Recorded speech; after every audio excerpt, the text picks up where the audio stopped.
அதாவது தாவேகா தலைவர் விஜய் அவர்கள் தலைமையில புதிய கூட்டணி உருவாக போறதா சொல்லப்படுது. அது வந்து திமுக மத்தியில ஒரு ஒரு புளியை கரைக்கிறதா அப்பாவுக்கு வந்து ஒரு பயத்தை உண்டு பண்ணி இருக்கிறதுன்னு சொல்லலாம்.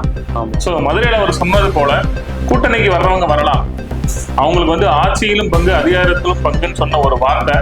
சோ இப்ப நீங்க பாத்தீங்கன்னா திமுக அந்த மாதிரிலாம் கிடையாது, சரிங்களா? வந்தா இப்ப திமுக ஓட்டிட்டு காங்கிரஸ், பிசிகே, கம்யூனிஸ்ட் பார்ட்டி இவங்க எல்லாம் வந்து பாத்தீங்க அப்படின்னா எங்களுக்கு அதிகாரம் பங்கெல்லாம் ஆட்சியில பங்கு கொடுத்தா போதும், அதிகாரத்துல பங்கெல்லாம் வேணாம் அப்படின்னு சொல்ற மாதிரி. திமுக கூட்டணி வந்து வலுவான கூட்டணி தான், அதுல மாற்றுக்கிறது ஒண்ணும் கிடையாது. இந்த கூட்டணியை உடைக்கிறதுக்கு விஜய் அவர்கள் ஒரு புது யுக்தியை கையாண்டிருக்கிறதா சொல்லப்படுது. என்ன அப்படின்னா அந்த திருமாவளவன் அவர்களுக்கு பாதுகாப்பு கொடுத்த அவர் அந்த எஸ்கார்ட் போலீஸ் யாரு போய் கேட்டா அவரோட பெயரும் அவர் அந்த அந்த அந்த ராஜகட்சி வந்து வெளியிடும் உண்மை தெரியணும், அது ஒரு பக்கம் இருக்கட்டும். என்ன அப்படின்னா நீங்க சொல்லுவோம் அதுக்கு தான் வந்து எந்த நடவடிக்கை எடுக்காம அப்பா அவர்கள் வந்து ஒருவேளை டிசிகே பிச்சுக்கிட்டு போயிருக்காங்க திருமாவளவன் பாதுகாப்பு வச்சிருக்காரு. மறைமுகமா காங்கிரஸ்டையும் அதிமுகட்டையும் விஜய் அவர்கள் பேச்சுவார்த்தை நடத்துறாங்கன்னு சொல்லலாமே தவிர அதிகாரப்பூர்வமா இது வரல இல்லையா? பாஜகவும் கூப்பிட்டுக்கிட்டு தானே இருக்காங்க. பாஜக கூப்பிடலாம் இல்ல, ஆனா அவர் ஆரம்ப மதுரை மாநாட்டிலேயே பாத்தீங்க அப்படின்னா பிஜேபிக்கு எதிராக தான் பேசியிருக்காரு. நம்மளை போன்ற ஊடகவியலாளர்கள் மற்றும் பிறலாம் பேசிக்கிறான். ஒரு பிஜேபி வந்து விஜயை பாதுகாக்குது, ஒருவேளை பிஜேபி விஜயை டேக் ஓவர் பண்ணுது, விஜய் தன் கட்டுப்பாடு கொண்டு வருது அப்படின்னு சொல்றோம். ஆதவர்ஜன் பேசுறாருல, திமுக வந்து எங்களோட கட்சி முடக்க முழு முயற்சி எடுக்குது. அந்த மாதிரி பாருங்க, என்னன்னா சோனியா காந்தி அவர்கள் வரை ரீச் ஆயிருக்கு இந்த மேட்டர். இந்த விஷயம் எப்படின்னா அந்த காங்கிரஸ் கட்சியில இருக்க கிறிஸ்துவ தலைவர்கள் இருக்காங்க பாத்தீங்களா, இவங்க மூலமா காய் நகர்த்தி சோனியா காந்திக்கு பிரஷர் கொடுத்திருக்காங்க. விஜயோட சேருவோம், திமுக வேண்டாம் அப்படின்னு சொல்லிட்டு பிரஷர் கொடுத்திருக்காங்க. பாத்துக்கங்க, இந்த மாதிரி தகவல் எல்லாம் வருது. அப்ப வேற காப்பாத்திட்டாரு வக்கீல் பிரச்சனையில. அதனால வந்து எக்காரணத்தை கொண்டோம் எந்த கூட்டணியை விட்டு நாங்கள் பிரிந்து செல்வதாக எந்த முடிவு எடுக்க போவதில்லை அப்படின்னு ஆணித்தரமா சொல்லியிருக்காரு. ஆமா, அவர் பேச்சு எப்படி என்று மக்களுக்கு, பொதுமக்களுக்கு, தமிழக மக்கள் நல்லாவே தெரியும். இன்னைக்கு ஒண்ணு பேச, நாளைக்கு மேல ஒண்ணு பேச, நாளைக்கு ஒண்ணு பேசுவாரு. அதனால வந்து உள்ள ஏதாவது இருந்தா தானே கரெக்டா பேச போறோம். எதுவுமே பேசுறதுக்கு இல்ல மிரட்டல் தோணியில பேச அவரை கூப்பிட்டு ஒரு வழக்கு பதியுங்க, ஒரு பாஜக இல்லையா? சோ அதை செய்யாம வேடிக்கை பார்த்து கொண்டிருக்கிறது திமுக அரசு. இது ஒரு வெட்கக்கேடான செயல். ஒரு சாதாரண ஒரு கட்சி நிர்வாகி பிரதமருக்கு மிரட்டல் விடுக்கும் விதமாகவும் முன்னாள் பிஜேபி தலைவர் அண்ணாமலை அவரோட ஊடக முன்னாள் தலைவர் ஒரு பிரதமருக்கு வந்து தீவிர நடக்காது அப்படின்ற மாதிரி ஒரு தோரணையில பேசினது வந்து ஒரு என்ன சொல்றது, இதை வந்து காவல்துறை தன்வசம் வைத்துள்ள தமிழக அரசு இந்த நபர் மீது வழக்கு பதிவு செய்ய வேண்டும் இல்லையா? ஏன் அப்படி பேசினாரு? அதாவது இத ஏன் செய்ய மாட்டாருன்றதுக்கான காரணம் ஒண்ணே சொல்லிட்டோம். விசிகே கூட்டணி பிரிஞ்சிடக்கூடாது. அதுக்காக ஒரு விசிகே நிர்வாகி பேசுறதுக்கெல்லாம முதல்வர் இப்படி வாய் கை கட்டி வாய் போட்டி இருக்கணும். அது என்ன ஒரு ஒற்றுமையை, அது இரு பிரிவினருக்கிடையே ஒரு மிகப்பெரிய பிரச்சனையை தூண்டுவதாக பேசிய நபர் மீது தாங்கள் எந்தவித நடவடிக்கையும் எடுக்காமல் இருப்பது மிகவும் ஒரு கேவலமான செயல், ஒரு தரம் கட்ட செயல் அது இல்லையா? கண்டிப்பா. ஆமா, மாத்தி போன்ல பேசி மிரட்டிக்கிறாங்க, வச்சுக்கிறாங்க. இது தேவையா? இது தேவையா? கண்டிப்பான முறையில் அவர் தவறு செஞ்சு அவர் நடவடிக்கை எடுத்துக்கணுங்க. எடுத்துருவாங்க. என்னத்தை எடுக்கிறாங்க? வைபர் வாய்ஸ் யூடியூப் சேனல் அனைவருக்கும் வணக்கம். வணக்கம் பாஸ்கர். வணக்கம் கமல். எப்படி போய்கிட்டு இருக்கு? தீபாவளி எல்லாம் முடிஞ்சிருச்சா? தீபாவளி பருவமழை காரணமாக மழையோட போச்சு தீபாவளி. ஆமா, மக்கள் இருந்தாலும் அந்த பருவமழையிலையும் விடாது அந்த கேப்ல, மழை நிக்கிற கேப்ல ஐயோ வெடியை வாங்கிட்டு வந்துட்டோமே, சிவகாசி போய் நைட்டு வெடி வாங்கின மக்கள் வந்து ஒரே நேரம் மொத்தமா போட்டு கொடுத்துட்டதான் கேள்விப்பட்டேன். இருந்தாலும் அந்த தீபாவளி அனைவருக்கும் ஒரு சிறப்பான தீபாவளி அமைஞ்சிச்சுன்னு நம்பப்படுகிறது. கண்டிப்பா கண்டிப்பா கண்டிப்பா. ஆமா, நல்ல நியூஸ் எல்லாம் இருக்கு இன்னைக்கு. ஆமா என்ன தகவல் இன்னைக்கு? முக்கியமான தகவல் விஜய் தலைமை, விஜய் தானே ஹாட் டாபிக்கே. ஆமா, விஜய் தலைமையில் கூட்டணி உருவாக்கப்படுகிறதுன்னு சொல்லியிருக்காங்க. ஆமா, அதுதான் விவாத பொருளா பேசப்படுது. அதாவது தாவேகா தலைவர் விஜய் அவர்கள் தலைமையில ஒரு புதிய கூட்டணி உருவாக போறதா சொல்லப்படுது. அது வந்து திமுக மத்தியில ஒரு புளியை கரைக்கிறதா அப்பாவுக்கு வந்து ஒரு பயத்தை உண்டு பண்ணி இருக்கிறதுன்னு சொல்லலாம். என்ன அப்படின்னா நீங்க பாத்தீங்கன்னா கரூர் சம்பவத்துக்கு பிறகு விஜயோட அரசியல் போக்குல சில மாற்றங்கள் தெரியற மாதிரி பேசப்படுது இல்லையா? அதாவது விஜய் அவர்கள் முழுவதுமாக சில விஷயங்களை நம்புறாருன்னு மீடியாக்கள் சொல்லுது. அது என்ன அப்படின்னா கரூர்ல நடந்த துயர சம்பவத்திற்கு பின்னாடி ஒரு சக்தி இருக்கு, அது வந்து ஆளுங்கட்சியா இருக்கலாம்.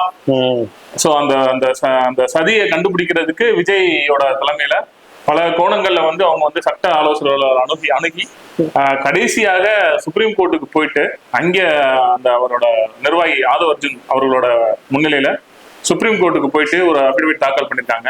சோ சுப்ரீம் கோர்ட்டும் உச்சநீதிமன்றமும் அதுக்கு ஒரு முறையான விளக்கம், அதாவது அந்த அந்த கரூர் துயர சம்பவத்தை சிபிஐ வழக்காக மாற்றி ஒரு உச்சநீதிமன்ற நீதிபதியின் தலைமையில அது ஒரு விசாரணை குழு அமைச்சிருக்காங்க. அது மிகப்பெரிய வெற்றின்னு சொல்லப்படுது.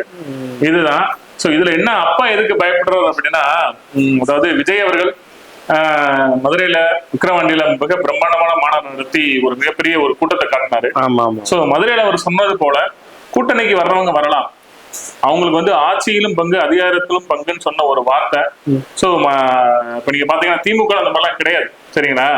வந்தாவா இப்ப திமுக விட்டு காங்கிரஸ், பிசிகே, கம்யூனிஸ்ட் பார்ட்டி இவங்க எல்லாம் வந்து பாத்தீங்க அப்படின்னா எங்களுக்கு அதிகாரம் பங்கெல்லாம் ஆட்சியில பங்கு கொடுத்தா போதும், அதிகாரத்துல பங்கெல்லாம் வேணாம் அப்படின்ற மாதிரி ஒரு நிலை. ஏதோ கீழே விழுந்துடுறவங்களை வந்து அவங்க வந்து திமுக கால கீழே கிடக்கும், எப்ப வேணாலும் நீங்க எங்களை தட்டி விட்டுட்டே இருங்க அப்படின்னு சொல்ற மாதிரி சொல்றீங்க. திமுக கூட்டணி வந்து வலுவான கூட்டணி தான், அதில் மாற்றுக்கிறது ஒன்றும் கிடையாது. இந்த கூட்டணியை உடைக்கிறதுக்கு விஜய் அவர்கள் ஒரு புது யுக்தியை கையாண்டிருக்கிறதா சொல்லப்படுது. என்ன அப்படின்னா, திமுக கூட்டணிகளான காங்கிரஸ் மற்றும் விசிகே போன்ற கட்சிகளை தன் பக்கம் இழுக்கிற மாதிரி தன்னோட முதற்கட்ட நிர்வாகிகளுக்கு விஜய் அவர்கள் உத்தரவிட்டு உள்ளதாக தகவல் வருகிறது. இது எந்த அளவுக்கு உண்மைன்னு தெரியல. ஒருவேளை விஜய் அவர்கள் தலைமையில அவர் சொன்னது போல ஆட்சியிலும் அதிகாரத்திலும் பங்கு என்ற ஒரு கொள்கையை ஏற்றுக்கொண்டு விசிகேவும் காங்கிரஸும் வந்துச்சு அப்படின்னா அது வந்து ஒரு மிகப்பெரிய ஒரு ஒரு ஒரு பிரம்மாண்ட கூட்டணி தான் இருக்கும். ஏன் அப்படின்னா, அதாவது விஜய் தன்னோட முதல் மாநாட்டுல மதுரையிலயும் சரி, விஜய்க்கு நீங்க சொல்றதெல்லாம் ஒத்துக்கப்படுறோம். அப்ப காங்கிரஸும் விசிகாவும் திமுக தானே இருக்காங்க. அதுதான் அப்ப வந்து திமுகவோட இணையறாப்லையா தலைவர்? அதெல்லாம் கிடையாது. திமுக இருந்து விலகி, புரியுதுங்களா? அவங்க ரெண்டு விளையிடுறாங்க. அதாவது நல்ல ஒரு கருத்தை விட்டு நோக்கிக்கணும். திமுக கட்சியை இந்த ஆண்டு வீழ்த்த வேண்டும், வருகின்ற 2020 சட்டமன்ற தேர்தலில் வீழ்த்த வேண்டும் என்ற ஒரு கொள்கையோடு செயல்பட்டு கொண்டிருக்கிறது தாவேகா. புரியுதுங்களா? அவங்க வந்து மதுரை மாநாட்டை விஜய் அவர்கள் சொல்வது போல பிஜேபி மற்றும் திமுக பிற கட்சிகள் கூட்டணி வைக்கிற மாதிரி சொல்லியிருந்தார். புரியுதுங்களா? இப்ப என்ன ஆகி போச்சு அப்படின்னா, கரூர் சம்பவத்துக்கு பிறகு விஜயோட தலைமையில கூட்டணி அமைய போறதா பேசப்படுது. அந்த அந்த கூட்டணிக்கு தான் திமுக கூட்டணி உடைக்கிற மாதிரி பிளான் போயிட்டு இருக்கு. ஒரு முக்கிய ஆலோசனை அசைன்மெண்ட்னு சொல்லுவோம், புரியுதுங்களா? அந்த அசைன்மெண்ட் படி பாத்தீங்க அப்படின்னா, விஜயோட தாவேக நிர்வாகிகள் வந்து காங்கிரஸோட மேல்மட்ட நிர்வாகிகள், புரியுதுங்களா, இவங்க மூலமா நேரடியாக தொடர்பு கொண்டு பேசியிருக்காங்க. சோ அதே மாதிரி பாத்தீங்க அப்படின்னா, நீங்க இப்பயே பார்த்திருப்பீங்க, திமுக மீது அதிருப்தி உள்ள காங்கிரஸ் தலைவர்கள் எவ்வளவு பேர் இருக்காங்க. ஆமா, அவர்கள்ட்ட நிறைய பேர் இருக்காங்க. அவர்களிடம் பேசியிருக்காங்க. இன்னொன்னு என்ன ஒரு கணக்கு போடுறாங்க அப்படின்னா, அதாவது விஜய் ஆல்ரெடி ஒரு கிறிஸ்தவர் இல்லையா? சோ அதையும் சொல்றாங்க, விஜய்க்கு வந்து கிறிஸ்தவர் அப்படின்ற ஒரு இதுல கிறிஸ்தவ ஓட்டுகள் விடும், புரியுதுங்களா? தலித் ஓட்டுகள் விடும். சோ இதனால இது வைத்து பார்க்கும்போது விஜய் தலைமையில காங்கிரஸ் விசிகே கூட்டணி வந்துச்சு அப்படின்னா திமுகவுக்கு ஒரு மிகப்பெரிய ஒரு பின்னடைவு. அதாவது திமுக உடனே போய் முடிஞ்சு போச்சு. விஜய் தலைமை கூட்டணி உருவாக்கி சிறப்பான முறையில ஒரு ஃபார்ம் பண்ணாங்கன்னா 2020 சட்டமன்ற தேர்தல் வந்து ஒரு பெரிய ஒரு கடுமையான போட்டி நிலவும் அனைத்து கட்சிகளுக்கும் இடையே. இதுல என்ன அப்படின்னா, எடப்பாடி பழனிசாமி வேற இடையில வந்து சேருங்க கூப்பிட்டு இருக்காரு. இப்ப நீங்க விசிகா சொல்றீங்கல்ல, ஆமா, விசிகா இப்ப இடையில ஒரு பிரச்சனை ஆச்சு, முக்குலத்தர் சமுதாயத்தை ஒரு பையனை அடிச்சுட்டாங்க அப்படின்னு சொல்லி பல கேசுகள் உருவாச்சு. இப்ப விசிகா வந்து கூட்டணி விஜய் சேர்த்தாருன்னா முக்குலத்தர் விட்டு அவருக்கு விழுகுமா? அது நல்ல ஒரு விஷயம் புரிஞ்சுக்கணும். நீங்க அடிக்கும் போது முக்குலத்தூர்னு சொல்லலாம் அடிக்க கேட்டாங்கன்னு சொன்னாங்களே. இல்ல அது அதுக்கப்புறம் நடந்தது. ஆரம்பத்துல நடந்த அந்த பிரச்சனை ஆரம்பத்துல வந்து அது இன்னும் விசாரணை போயிட்டு இருக்கு. நம்ம அதை பத்தி வெளியே பேசக்கூடாது. நீங்க சொல்வது போல நடந்திருந்தா பார் கவுன்சில் ஃபுட்டேஜ் எடுத்து உண்மையிலேயே அந்த கேள்வி அந்த எஸ்ஐ அந்த திருமாவளவன் அவர்களுக்கு பாதுகாப்பு கொடுத்த அவரு அந்த எஸ்கார்ட் போலீஸ் யாரு போய் கேட்டா அவரோட பெயரும் அவரு அந்த அந்த அந்த ராஜீவ்காந்தி அவர்கள் வந்து வெளியிட உண்மை தெரியணும். அது ஒரு பக்கம் இருக்கட்டும். என்ன அப்படின்னா நீங்க சொல்லுவோம், அதுக்குதான் வந்து எந்த நடவடிக்கை எடுக்காம அப்பா அவர்கள் வந்து ஒருவேளை விசிகே பிச்சுக்கிட்டு போயிடக்கூடாதுன்றதுக்காக திருமாவளவர்கள் பாதுகாப்பு பண்ணிலாம் வச்சிருக்காரு. இல்லன்னா நேரம் அவர் மேல ஒரு வழக்கு பதிஞ்சு பண்ணிருக்கலாமே. பாத்தீங்க அப்படின்னா அடி வாங்கினவர் மேலே வழக்கு. அதாங்க கரெக்டா உயர்நீதிமன்ற கேள்வி கேட்டிருக்கு. ஏங்க சூட்டேஜ் நல்லா தெரியுது, நீங்க தான் அடிச்சிருக்கீங்க, அவரு மேல எந்த பேர் வழக்கு போட்டீங்கன்னு கேட்டு அந்த காவல் ஆய்வாளரையும் கேள்வி எழுப்பியிருக்காங்க இவருக்கு நம்ம உயர்நீதிமன்ற வழக்கு நீதிபதி அவர்கள். உண்மையில பாராட்டுக்குரிய விஷயம் தான். அது என்ன அப்படின்னா அந்த விஷயத்தை பொறுத்தவரை திருமாவளவன் அவர்கள் மீது ஒரு மிகப்பெரிய, அதாவது ஏற்கனவே ஒரு சில பல கூட்டணி இழுபறி இருந்துச்சு திமுகவுக்கும் விசிகேவுக்கும்.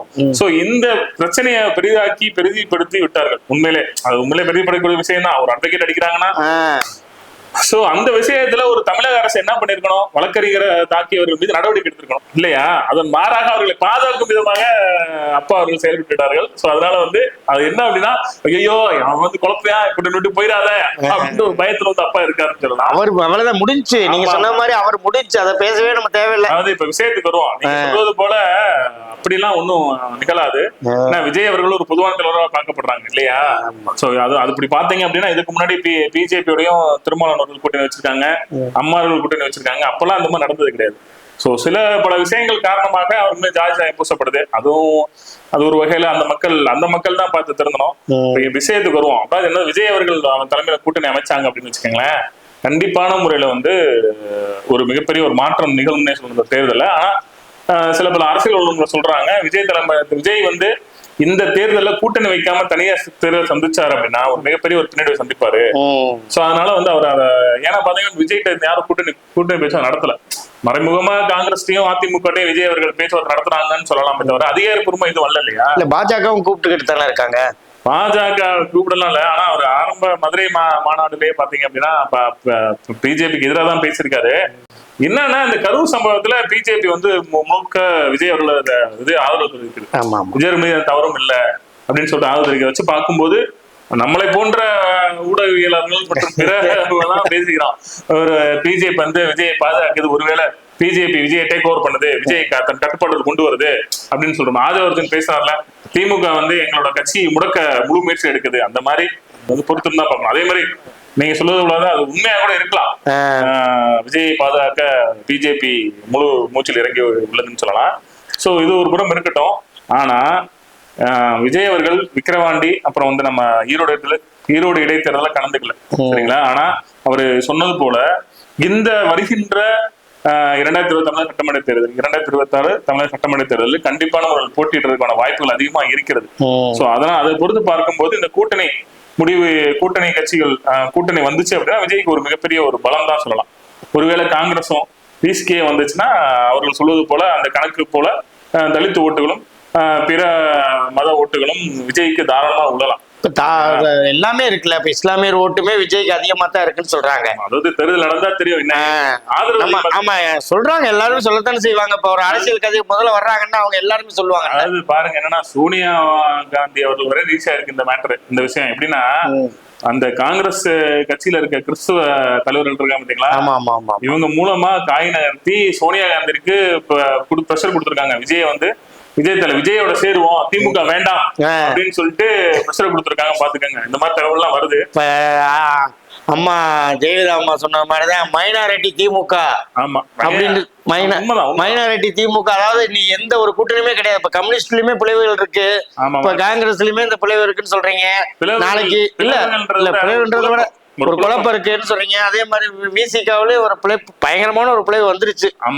ஏன்னா எப்படின்னும் போது அப்ப அங்க யாருமே இல்ல, முஸ்லீம் இருக்குல்ல, முஸ்லீம் அதாவது தமிழ் மின்சாரி ஜபருல்லா எல்லாம் இல்ல. அதாவது இது எப்படி சொல்றீங்க, அதே செங்கல்பட்டுல விசிகே தலைவர் அவர்கள் பேசும்போது பாத்தீங்க அப்படின்னா, இந்த வட்டம் தீபாவளி நாம திமுக கூட்டணி விலகிட்டோம்னு சொன்னாதான் அவங்களுக்கு தீபாவளியே அப்படின்ற மாதிரி ஒரு கருத்தை சொல்லியிருக்காரு. இன்னொன்னு சொல்லியிருக்காரு, அப்ப வேற காப்பாத்திட்டாரு அந்த வக்கீல் பிரச்சனையில. அதனால எக்காரணத்தை கொண்டும் எந்த கூட்டணியை விட்டு நாங்கள் பிரிந்து செல்வதாக எந்த முடிவு எடுக்க போவதில்லை அப்படின்னு ஆணித்தரமா சொல்லியிருக்காரு. ஆமா, அவரு பேச்சு எப்படி என்று பொதுமக்களுக்கு தமிழக மக்களுக்கு நல்லாவே தெரியும். இன்னைக்கு ஒண்ணு பேச, நாளைக்கு மேல ஒண்ணு பேச, நாளைக்கு ஒண்ணு பேசுவாரு. அதனால உள்ள ஏதாவது இருந்தா தானே கரெக்டா பேச போறோம். எதுவுமே பேசுறதுக்கு இல்ல. அவங்க மக்கள் புரிஞ்சுக்கணும். அதாவது அவங்க மக்கள் அதாவது சும்மா முன்னாடி நின்று கைதட்டாம நம்ம தலைவர் வந்து நேத்து அப்படி பேசினாரு, இன்னைக்கு அப்படி பேசுறாரு, நாளைக்கு என்ன பேசுவாரு, ஏன் இப்படி மாறி மாறி பேசுறாரு அப்படின்னு யோசிச்சுட்டா தான் அதான் சொல்றாங்கல்ல, இந்த கை தட்டுறீங்களா, எது கை தட்டுறீங்க, கை தட்டுறதுக்கு முன்னாடி அவர் என்ன பேசுறாருன்னு கேட்டுட்டு நீங்க கை தட்டிட்டீங்கன்னா கரெக்டா இருக்கும். பேசுறதுக்கு முன்னாடியே கை தட்டிடுறது அவங்க மக்கள் யோசிச்சுட்டாங்க. உள்ள கூட்டம் பாத்தீங்க அப்படின்னா அவரை வைத்து சம்பாதிக்கக்கூடிய கூட்டங்கள் ஒரு சில கூட்டங்கள் அங்க இருக்கு. அததான் வந்து அங்கங்க மைக்க போட்டு கியா கியான்னு கத்திக்கிட்டு இருக்கு. இப்ப கூட பாத்தீங்கன்னா நம்ம மதுரையில ஒரு நபர் வந்து விசிக ஒரு நபர் வந்து மிரட்டல் தோனிகள பேசியிருந்தாரு. சோ அதற்கு எதிர்வினை ஆற்றும் விதமாக பாஜக ஆமா ஒருத்தர் வந்து 30 வயசாமல அவர் வந்து ஒருத்தர் பேசியிருக்காருன்னு சொன்னாங்க. கேளுங்க, அதெல்லாம் விடுங்க. அதாவது காவல்துறை தன்வசமைத்துள்ள திமுக முதல்வர் மு.க. ஸ்டாலின் என்ன பண்றாரு இந்த விஷயத்துல? ஒரு அசம்பாவிதம் நடந்துச்சுன்னா என்ன நடக்கும்? ஒரு இந்த முதல்வர் மிரட்டல் தோனியில பேசிய நபரை கூப்பிட்டு ஒரு வழக்கு பதிவுங்க, ஒரு பாஜக இல்லையா? சோ அதை செய்யாம வேடிக்கை பார்த்து கொண்டிருக்கிறது திமுக அரசு. இது ஒரு வெட்கக்கேடான செயல். ஒரு சாதாரண ஒரு கட்சி நிர்வாகி பிரதமருக்கு மிரட்டல் விடுக்கும் விதமாகவும் முன்னாள் பிஜேபி தலைவர் அண்ணாமலை அவரோட விடுங்க முன்னாள் தலைவர் ஒரு பிரதமருக்கு வந்து தீவிர நடக்காது அப்படின்ற மாதிரி ஒரு தோரணையில பேசினது வந்து ஒரு என்ன சொல்றது, இதை வந்து காவல்துறை தன்வசம் வைத்துள்ள தமிழக அரசு இந்த நபர் மீது வழக்கு பதிவு செய்ய வேண்டும் இல்லையா? ஏன் அப்படி பேசினாருங்க? ஒரு தரம் கட்ட செயலில் ஈடுபடும் நபர்கள் மீது காவல்துறை தன்னிச்சையா வந்து வழக்கு பதிவு செய்ய வேண்டும். செய்வதன் மூலமாக தான் இந்த பிரச்சனைகள் ஒளியுமே தவிர இப்படி விட்டுட்டாங்கன்னு வச்சுக்கோங்களேன், யாரும் என்னென்ன பேசுவாங்க. புரியுதுங்களா? அதை செய்யணும். அது செய்யாம விட்டது காரணமாக நாளைக்கு என்ன வேணா நடக்கலாங்க. ஆமா, அந்த பேசுற நபர் ஏதோ ஒரு வகையில ஏதோ நாய்க்கு வச்சுக்கோங்க, இவங்கதான் செஞ்சாங்கன்ற மாதிரி காரணம் அப்படி வர்றீங்க. ஆமா, அதுதாங்க செய்யணும். அதாவது அவருக்கு ஆதரவாளர் உள்ள நபர்களும் சரி, பிஜேபிக்கு உள்ள ஆதரவாளர் உள்ள நிர்வாகிகளும் சரி முட்டிக்கிட்டாங்கன்னா என்ன ஆகும்? அது காவல்துறை தானே செய்யணும். வேடிக்கை பார்த்து கொண்டிருந்தார் முதல்வர் ஸ்டாலின் அப்பா அவர்கள். என்ன பண்றது பாவா, அவர் அங்க உட்கார்ந்துகிட்டு இந்த பக்கம் பேசுறதா அந்த பக்கம் பேசுறதான்னு தானே அவர் உட்கார்ந்துருக்காரு பாவா. அவரை நீ சொல்ல முடியல. அதாவது இத ஏன் செய்ய மாட்டாருன்றதுக்கான காரணம் ஒன்னே சொல்லிட்டோம். விசிகே கூட்டணி பிரிஞ்சிடக்கூடாது. அதுக்காக ஒரு விசிகே நிர்வாகி பேசுறதுக்கெல்லாம முதல்வர் இப்படி வாய் கை கட்டி வாய் போட்டி இருக்கணும். அது என்ன ஒரு ஒற்றுமையை அது இரு பிரிவினருக்கிடையே ஒரு மிகப்பெரிய பிரச்சனையை தூண்டுவதாக பேசிய நபர் மீது தாங்கள் எந்தவித நடவடிக்கையும் எடுக்காமல் இருப்பது மிகவும் ஒரு கேவலமான செயல், ஒரு தரம் கட்ட செயல் அது இல்லையா? கண்டிப்பா. ஆமா, மாத்தி போன்ல பேசி மிரட்டிக்கிறாங்க, வச்சுக்கிறாங்க. இது தேவையா? இது தேவையா? கண்டிப்பான முறையில் அவர் தவறு செஞ்சு அவர் நடவடிக்கை எடுத்துக்கணுங்க. எடுத்துருவாங்க. என்னத்தை எடுக்கிறாங்க? இந்த விவரம் சொன்ன மாதிரி இலவகாத்த கிளிக்கிறதா? இலவகாத்த கிளியா? ஆமா.